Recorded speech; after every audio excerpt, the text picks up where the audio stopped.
ఇదిగోండి రొయ్యలు చాలా చాకు రొయ్యలు చిన్నవి కాబట్టి మీకైతే ఎక్కువ కనిపించడం లేదు. పర్టికులర్గా చూస్తే అయితే కనిపిస్తాయి. నాకైతే చిన్న రొయ్యలు ఇష్టం అని చెప్పి ఇలా చేసుకున్నాను. ఇదే ప్రాసెస్లో మీరు పెద్ద రొయ్యలతో కూడా చేసుకోవచ్చు. టేస్ట్ అయితే చాలా బాగుంది. చాలా బాగుంది కూడా. మీరు కూడా ట్రై చేసి మీకు ఎలా అనిపించింది అన్నది కింద కమెంట్ సెక్షన్లో కమెంట్ చేసేయండి. హాయ్ ఫ్రెండ్స్, అందరూ ఎలా ఉన్నారు? ఈరోజైతే నేను వచ్చేసి ఏంటి రొయ్యలు చూపిస్తున్నాను అని అనుకుంటున్నారా? ఈరోజైతే ఈ చిట్టి రొయ్యలతో ఫ్రై అయితే చేయబోతున్నానండి. ఇవి చాకు రొయ్యలు అంటారు. మామూలుగా చెరువు రొయ్యలు అయితే కొంచెం పెద్ద సైజు ఉంటాయి. ఇవి చాకు రొయ్యలు.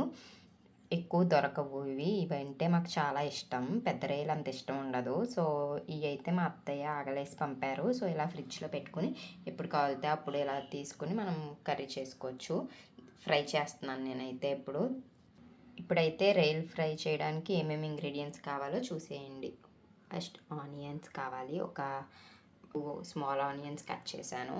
ఒక 4 చిల్లీస్, కొంచెం క్యాష్యూ, కొత్తిమీర, అల్లం వెల్లుల్లి పేస్ట్ అండి. కరివేపాకు నా దగ్గర లేదు, సో నేను స్కిప్ చేశాను. మీ దగ్గర ఉంటే కరివేపాకు కూడా యాడ్ చేసుకోండి. టేస్ట్ చాలా బాగుంటుంది. ఫస్ట్ అయితే స్టవ్ వెలిగిస్తున్నానండి నేను. స్టవ్ వెలిగించిన తర్వాత కొంచెం నువ్వుల నూనె, మేము ఇదే వాడతాం. సో ఫ్రైకి కొంచెం ఎక్కువే పడుతుంది కాబట్టి యాడ్ చేశాను నేను. అదైతే కొంచెం హీట్ అవనిద్దాం ఆయిల్ని. ఆయిల్ అయితే హీట్ అయిందండి. సో ఇప్పుడు మనమైతే ఆవాలు సిమ్లో పెట్టుకుందాం. ఆవాలు, జీలకర్ర, అలాగే కొంచెం క్యాష్యూస్,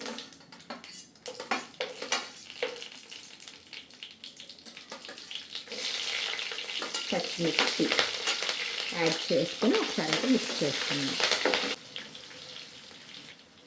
ఇప్పుడైతే క్యాష్యూస్ కొంచెం కలర్ వచ్చేసినాయి కదండి. అలా వచ్చిన తర్వాత మనం ఆ క్యాష్యూస్ని, పచ్చిమిరపకాయలని అయితే మనం ఒక ప్లేట్లోకి తీసేసుకుందాం. రోస్ట్ చేసుకున్నాక వాటికి పక్క తీసుకుందాం.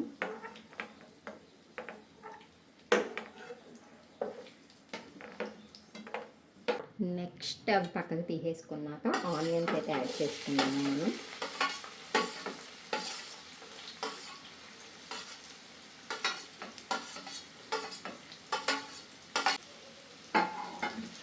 ఆనియన్స్ తీసుకున్నాక కొంచెం పసుపు యాడ్ చేసుకుందాం. పింక్ సాల్ట్ యాడ్ చేస్తున్నాను. సాల్ట్ కూడా యాడ్ చేసిన తర్వాత ఒకసారి అయితే మనం మిక్స్ చేసుకుందాం.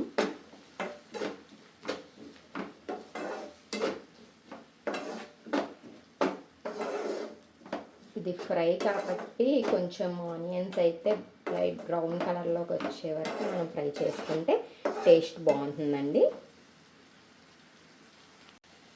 ఇలా అయితే ఫ్రై చేసుకోవాలి మనం గోల్డెన్ బ్రౌన్ వచ్చే వరకు. నేనైతే ఉల్లిపాయ ముక్కలు వేసి చేస్తున్నానండి ఫ్రై. మీరు కావాలంటే ఉల్లిపాయ పేస్ట్ కూడా వేసుకొని చేసుకోవచ్చు, అది మీ ఇష్టం. మనం పీసెస్ వేస్తే మట్టికి అవి ఫుల్ బ్రౌన్ కలర్ వచ్చే వరకు అయితే మనం మంచిగా ఫ్రై చేసుకోవాలి. ఇప్పుడైతే కొంచెం బ్రౌన్ అయ్యాయి కదండి. ఈ టైంలో మనం కొంచెం అల్లం వెల్లుల్లి పేస్ట్ అయితే వేసుకుందాం. నేనైతే ఒక 1 స్పూన్ యాడ్ చేశాను.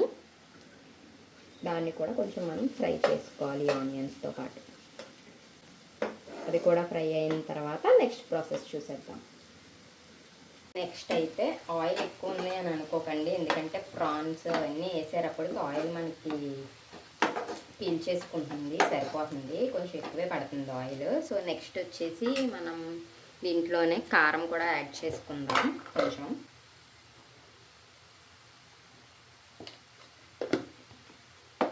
అది కూడా వేసిన తర్వాత ఒకసారి కారం కూడా మిక్స్ చేసేసుకుని మనం ప్రాన్స్ యాడ్ చేసేసుకుందాం. ఇది ఆల్రెడీ బ్రౌన్ కలర్ వచ్చేసింది కదా కొంచెం ఆనియన్స్. సో ఇప్పుడు మనం అయితే ప్రాన్స్ యాడ్ చేసుకుందామండి. ఆ ప్రాన్స్ వచ్చేసి నేను ఇందాక మీకు చూపించినన్ని అయితే ఎన్ని కావాలో అన్నీ వేస్తాను.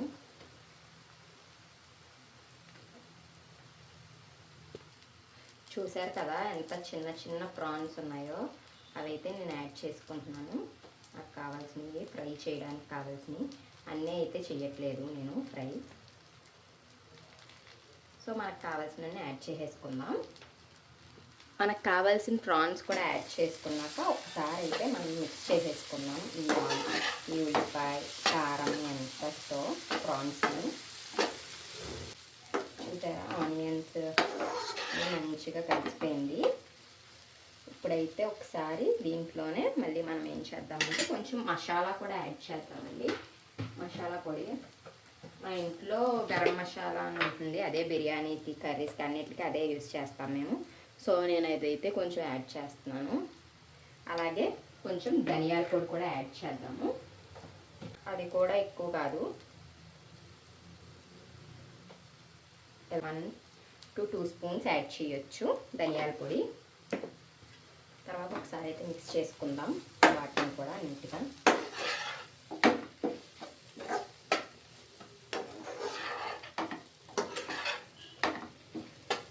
చూసారు కదా, మంచిగా ఒకసారి కలుపుకున్న తర్వాత దాంట్లోనే మనం సాల్ట్ ఇందాక కొంచెమే యాడ్ చేసాం కదా, ఇప్పుడు మళ్ళీ కొంచెం యాడ్ చేసుకున్నామండి.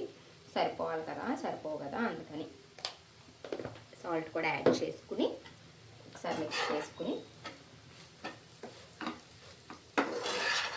గట్టిగా మిక్స్ చేసుకుందాం. చూసారు కదా, అలా మిక్స్ చేసుకున్న తర్వాత కొంచెం అయితే మనం వాటర్ పోద్దామండి. కొంచెం ఫ్రై అది పీల్చుకోవడం కోసం. అవన్నీ ఎక్కువైతే పొయ్యను నేను, చూడండి చాలా తక్కువ పోస్తాను. ఓన్లీ ఆ రొయ్యలు మసాలాని అంతటిని పీల్చుకోవడం కోసం. ఇది ఫ్రై కాబట్టి ఎక్కువైతే వాటర్ యాడ్ చేయకూడదు మనం. సో ఇప్పుడు దీన్ని ఇలా చక్కగా మూత పెట్టి 1 నిమిషం అయితే కుక్ అవనిద్దామండి. అప్పుడైతే మంచిగా ప్రాన్స్ అన్నీ మసాలాని పీల్చుకుంటాయి. ఇప్పుడైతే మూత తీసి ఆ వాటర్ ఇంకుతుంది కదా అని అంటే రొయ్యి కూడా చక్కగా ఇంకా మెత్తగా అయిపోయింది. చూసారు కదా, ఇలా ఫ్రై చేసుకుంటే కొంచెం ఇంకొంచెం మీకు ఎంత ఫ్రై చేస్తే అంత క్రిస్పీగా వస్తుంది కొంచెం ఫ్రై అన్నది. అయితే రొయ్యలు చిన్నగా ఉన్నాయి కాబట్టి మీకు అంతలా తెలీదు, జూమ్ చేసి చూస్తే తెలుస్తుంది మీకు అవి ప్రాన్స్ అని. ఫైనల్గా అయిపోయాక మంచిగా వాష్ చేసుకుని కట్ చేసుకున్నాను కదా ఇందాక కొత్తిమీర. నాకైతే కొత్తిమీర చాలా ఇష్టం అండి, అందుకని నేను ఎక్కువ యాడ్ చేస్తున్నాను. అది కొత్తిమీర చికెన్, కొత్తిమీర రొయ్యలు ఫ్రైయా అని అడగండి నన్ను. మీరు ఎంత వేసినా కొత్తిమీర అక్కడికి అది కొంచెం కింద అయిపోతుంది లాస్ట్కి, దాంట్లో ఏం కనిపించదు. అయిపోతుంది ఒకసారి.